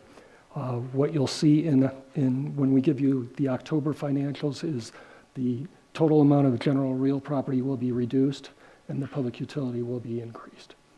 Perfect. Thank you for clarifying that. Yes. We do have a new fund that is going to be given to you here with today's agenda. This is an 019-90-25 STEM classroom grant. This was a grant that I believe Nicole Gregory received, and it is for $5,000 for her to use on her STEM classrooms. We also have supplemental to permanent appropriations. We'll see a lot from Claggett here with the supplementals. You'll also see a number from Root and a few from the high school. The Claggett and the Root ones are new budgets that were not available at the time when we submitted the permanent appropriations. The high school ones are adjustments to budgets that they did submit. We also have a fund-to-fund transfer. This is monies we asked the food service department to provide, and we are reimbursing those monies. And finally, we have our engagement letter from our GAP and our regular auditor. This is for the 2023-2024 audit, which is currently in session. We are looking forward to having those finalized, the audits finalized here by January. Thank you. Thank you. Now it's board communication. Mrs. Moyer. Thank you. I do want to make a note for the treasurer stuff. Everything is online. It's like an 80-page report. So I know I have a lot of people that have asked, where can we find the check register or whatever, where everything's going. So you can find that on the website and on the board docs link. So he was scrolling through it a little bit. It's very lengthy, but all the information is there. It is out in the open. So I wanted to make that, make people aware of that. Otherwise, things that I have been doing this month that I've attended, several highlighting innovation awards. We had several of those, some at Waite, Northrop, and Claggett. So those were great to hear what the teachers have done with the innovation. They did, I believe they got a grant for some of them to do, and just amazing things. So I was very impressed with that and enjoyed seeing them getting their little gold. It was almost like being in the Olympics. So that was great. Finance committee meeting, we met for that. Went over everything with that. So he's got that all handled. Other things that have been going on is that I've been attending is several football games. My daughter is in the marching band, so we do go to the football games. And even though our football team is not doing as well as it has in the past, they still put their heart and soul out there, and you can see it. It's great.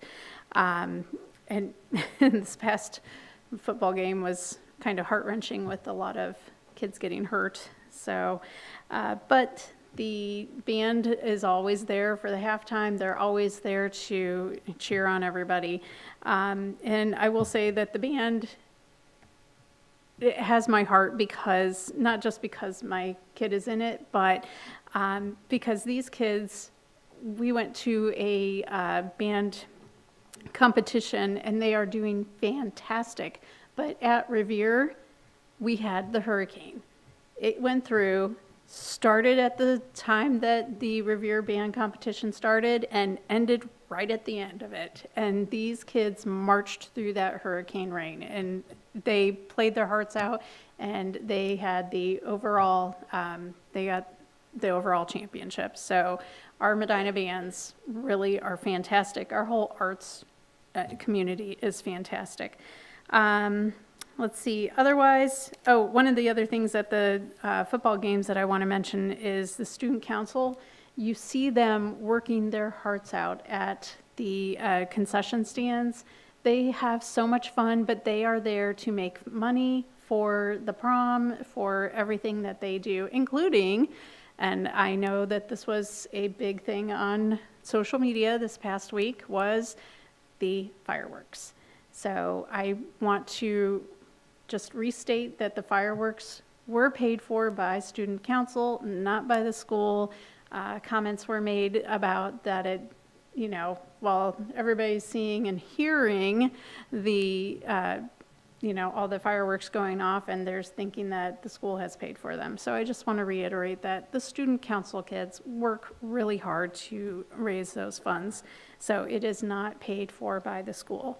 The other things that I personally have done is I was fortunate enough to drive, Miss Pritchard and I drove a couple of our homecoming court in the homecoming parade. It was a lot of fun, saw a lot of people out there, and, just had a great time. The girls were freezing their buns off because it was not a very warm day, but just listening to them saying, oh my gosh, I see them, and okay, I gotta sit up straight. But, just hearing them having so much fun and seeing everybody and just representing our school very well, which was great. And the other one, I might steal your thunder, but our student, Ella Nicholson, I don't know if you had that on yours, but I used to babysit her. So she has my heart. Ella Nicholson has, she was, let's see, the all-star performance at 76 kilograms for Ella Nicholson at the Junior World Championships. And she was over in Spain and just kicked butt. So she is just doing awesome. And I do see her going to the Olympics in a couple of years, 28. Thank you. So you had it. I knew you would. But I saw her the other day. We were getting ice cream and she was there. And, you know, you see this girl and you don't believe how much she can pick up. But I watch her videos and I'm sitting there going, okay, you were a Spitfire when I was babysitting you. And darn it, she just channeled all that energy and is doing great things.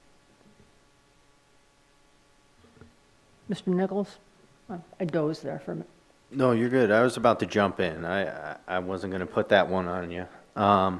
Yeah, I actually don't have a lot of, or really any committee meeting updates or anything like that.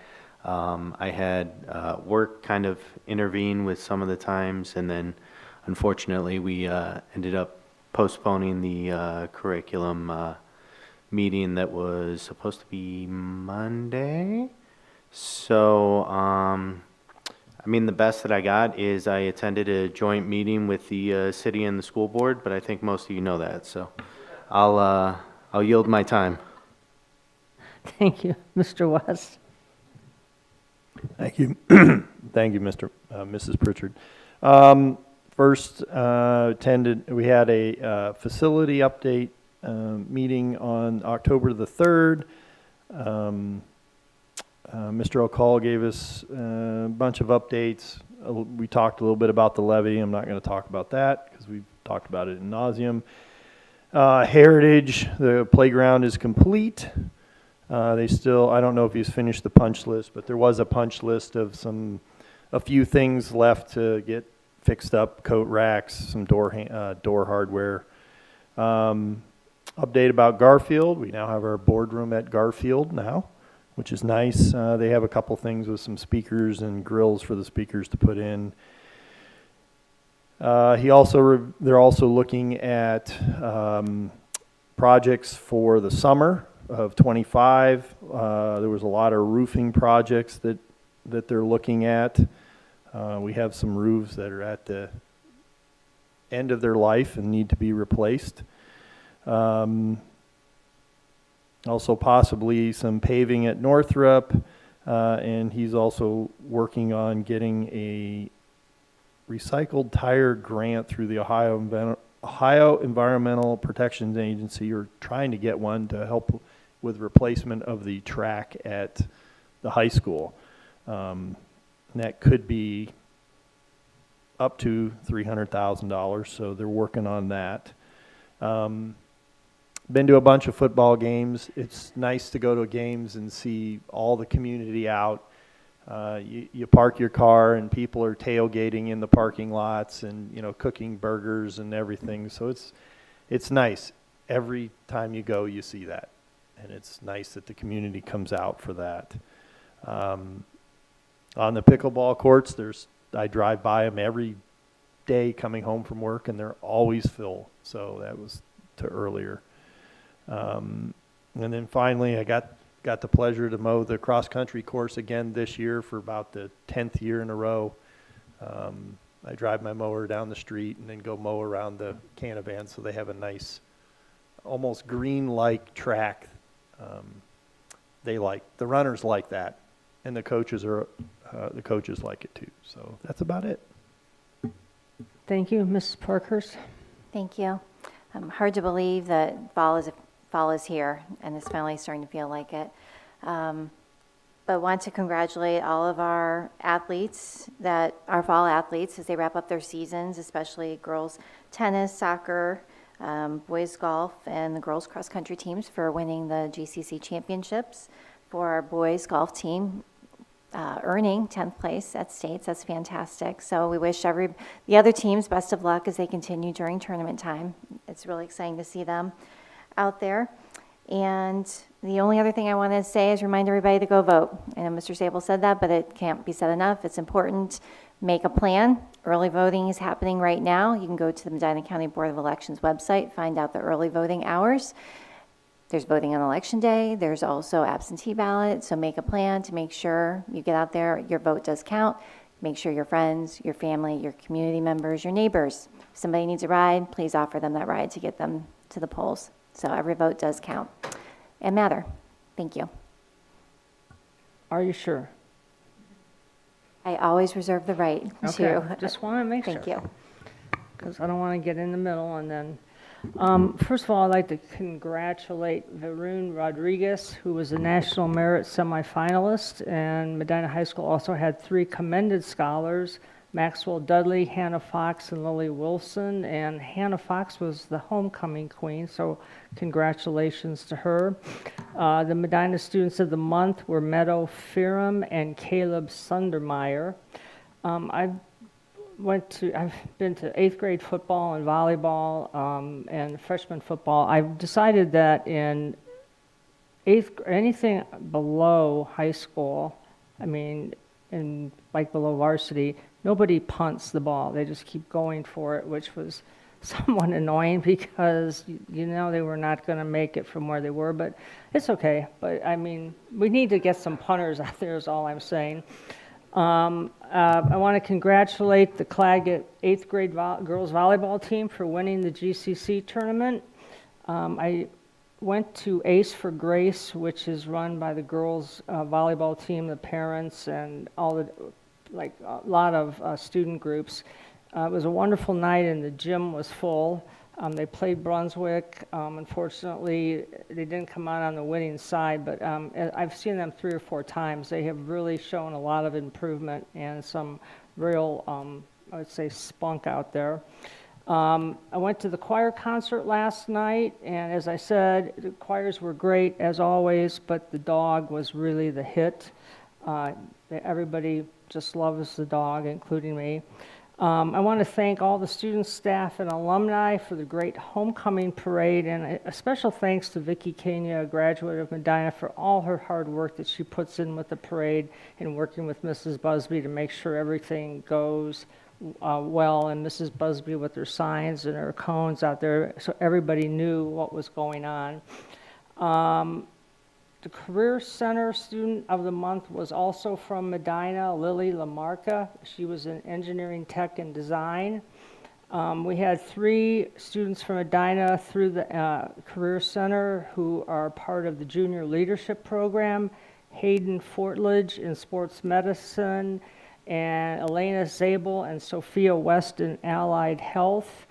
I want to remind everyone that the 50th celebration of the Career Center is October 27th from 2 to 5. There'll be food trucks, bouncy houses, hay rides, etc. Please go out. It is not your mother's Career Center anymore. It is totally changed. So get out there and see it and all the great things that are out there. And also, before I forget, Heritage Open House is October 30th at 5. Pardon? 5. Okay. So come out and see the Heritage, the revamped Heritage preschool. So that's all I have. Mrs. Parkhurst, anything? Okay. Just want to make sure. Okay. And again, get out and vote. I voted Monday. It only took about 15 minutes. So just get out there and you get a nice little sticker that somebody stole from me. I don't know why. Okay. Action items, Mr. Chambers? Oh, sorry, public comment. Is there any public comment? Okay, yeah, I knew it. Okay, treasurer's report. Yes, if it please the board. Item number 1, it's recommended that the Board of Education approve the September 24 Treasurer's Financial Report. Item number 2, approval of new fund. It is recommended that the Board of Education approve a new fund 019-9025 OSLN STEM Classroom Grant. Item number 3, it is recommended that the Board of Education approve the following supplementals to the 24-25 permanent appropriations. Yeah, Medina, the Media Center at Claggett, the Principal Fund at Root, the Media Center at Root, the new OSLN STEM Classroom Grant, unclaimed funds, Student Council at Claggett, Builders Club at Claggett, Drama Club at Claggett, Medina Outdoors Club at the high school, DC and other trips at Claggett, and the Link Crew at the high school. Item number 4, it's recommended the Board of Education approve the following fund-to-fund transfer from the general fund to the food service fund for $92.60. And finally, it's recommended that the Medina City Schools, item number 5, it's recommended that the Medina City School District Board of Education approve the engagement of Charles E. Harris and Associates to audit the financial statements of the governmental activities, each major fund, and the aggregate remaining fund information, including the disclosures, which collectively comprise the basic financial statements of the district as of and for the year ended June 30th, 2024. Do I have a motion to approve the treasurer's action items? I'll make a motion. Thank you, Mrs. Parker. Second? I'll second. Thank you, Mr. Nichols. Are there any questions? Okay. Roll call? Ms. Parkhurst, Aye. Mr. Nichols, Aye. Ms. Smoyer, Aye. Mr. West, Yes. Ms. Pritchard. Aye. Thank you. Superintendent action items, Mr. Sable. Thank you. And before I run through my items, just one last thing I want to mention regarding the upcoming levy, and I think it's important to reemphasize that the financial situation that we're facing in our district is truly a revenue issue, not a spending issue. And there was a lot of conversation regarding that from a community meeting that Mr. Chambers and I attended last night. And I just wanted to share some information that one of the residents brought and shared with the group, and most of this is from U.S. News. And this information is prior to the $4 million in reductions that we implemented this year. So these numbers, the per pupil expenditures, are much lower than what's actually presented in this report. But it's a comparison of 13 school districts that are comparable to Medina, and I'm not going to go through what all those districts are, but they include districts like Brunswick, which I'm surprised to see on this report that they're actually about 10 students smaller than us now, and Solon, North Royalton, Parma, Lima, to Worcester and Findlay. So just to give you an idea of what districts we're talking about. Of these districts, Medina City Schools receives 13% less money on average per student to educate them compared to these comparable districts. In addition, compared to these districts, we have a much higher need for local dollars, with 70% of our funding coming from local dollars, where some of these other districts receive up to almost 50% of their funding from the state. The other thing is, in terms of actual per pupil expenditure, we are more than 3%, spending more than 3% less per student than most of these school districts, some of whom are performing at the level of an A on the state report card like we are. Of the districts that are on this list, some of them are rated a B-, C+, or C, and of all these districts, we have a lower per pupil student expenditure. So we as a district, on what we are spending per pupil with the level of programming that we offer, it's a pretty good bang for your buck, because we aren't spending exorbitant amount of money to provide services, yet still providing outstanding services. So I just thought that was interesting information that a community member brought to a meeting yesterday. And I will divert back to the agenda. Thank you. First item is donations. It is recommended that the Board of Education accept the following donations. Again, I really like to point out the engagement. We talked tonight about collaboration between the city and the school districts, but really the involvement of our students and student organizations in our communities and giving back, which is listed at the bottom of the donations here. Number 2, it is recommended that the Board of Education approve the memorandums of understanding between the Medina City School District and the following colleges and universities: Cuyahoga Community College, Kent State, Lorraine Community College, and the University of Akron. And these are all for College Credit Plus programs, which we are mandated by the state to provide. We don't have to enter into contracts, but we do, because if we don't enter into contracts, then the universities, per legislation, can charge us the maximum amount for our students' participation. So this locks in lower prices for us. Number 3, service agreements. It is recommended that the Board of Education accept the following service agreement amendments. As in bold here, these are just pass-through monies, auxiliary funds for St. Francis. Number 4 is transportation. It is recommended that the Board of Education approve the attached parental transportation contract for the 24-25 school year.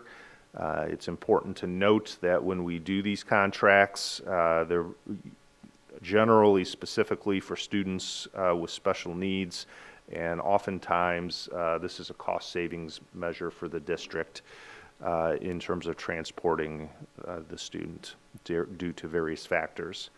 It's recommended that the Board of Education approve the following overnight field trips in compliance with Policy 2340. As was mentioned, the boys' golf was down in Kettering this past weekend. In addition to that, with the, I can't believe, upcoming winter season, we have a couple boys' basketball camps that the team has participated in the past. These camps are no cost to the district. These are supported through team fundraising, parents, as well as our athletic boosters. And number 6 is personnel. It is recommended that the Board of Education approve the following personnel recommendations pending completion of all required paperwork per our Human Resources office. You can see we have quite a few family leaves on the agenda, and support staff appointments just below that. It's nice to see the support staff appointments because it's been quite a challenge filling all these positions. So I want to thank Jim and his department for the work that they do in order to do that. Thank you. Is there a motion to approve the superintendent's action items? I make a motion to approve the superintendent's action items 1, 2, 3, 4, and 5 and 6. Thank you. Second?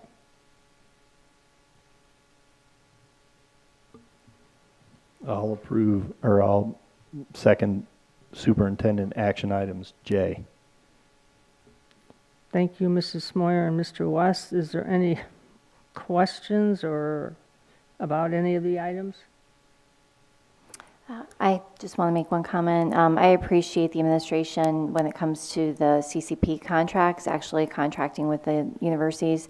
As Mr. Sable mentioned, that is a state mandate. It is an unfunded mandate, and we are required to offer these to our students. We had a presentation last month by Dr. Dodona with the AP classes. Those are not mandated. We choose to do that because we see our students get so much out of that. We see those are best for our students. The difference between these two sometimes, and anybody can step in at any point in time if I say something wrong, but I think sometimes there's confusion in the community, and the difference is that with the AP classes, those are accepted throughout the country at any university because the curriculum is standardized by the College Board, whereas these CCP classes are not, and sometimes they're not always even accepted by colleges in Ohio. So I just wanted to make sure there's a clarification on that. And it's great that we're able to offer these, but it's also great we're able to currently offer our AP classes to our students and give them lots of options. Thank you. Thank you. I would just like to thank Lori Ritter for her years of service as a custodian for the district. And with as many leaves as we have, most of them family and parental leave, I would suggest no one drink the water in any of the buildings because I think that's what's going around here, just a warning. So any other comments? Yeah, don't put that one in. Okay. Roll call? Ms. Moyer, Aye. Mr. West, Yes. Mr. Nichols, Aye. Ms. Parkhurst, Aye. Ms. Pritchard. Aye. Thank you. Mr. Sable, the other action item? Yep, last item on the agenda is recommended that the Board of Education approve the following personnel recommendation, again, pending completion of all required paperwork per our Department of Human Resources. I'll make a motion to approve the consent, or I'm sorry, the action item. Thank you, Ms. Parker. Second. I'll second. Thank you, Mr. Nichols. Any questions? I will be abstaining and not commenting on this because this just so happens Jonathan is my son, so. Thank you. Okay, roll call. Ms. Parkhurst, Aye. Mr. Nichols, Aye. Ms. Moyer, Aye. Mr. West, Abstain. Ms. Pritchard. Aye. Thank you. Thank you. There is no reason for executive session, so if I can have a motion to adjourn. I will make a motion to adjourn. Thank you, Mr. West. I'll second. Thank you, Mr. Nichols. Roll 'em. Mr. West, Yes. Mr. Nichols, Aye. Ms. Parkhurst, Aye. Ms. Moyer, Aye. Ms. Pritchard. Aye. Thank you. Thank you very much for coming. Go out and vote, and our next November meeting will be over at the Garfield building. Thank you.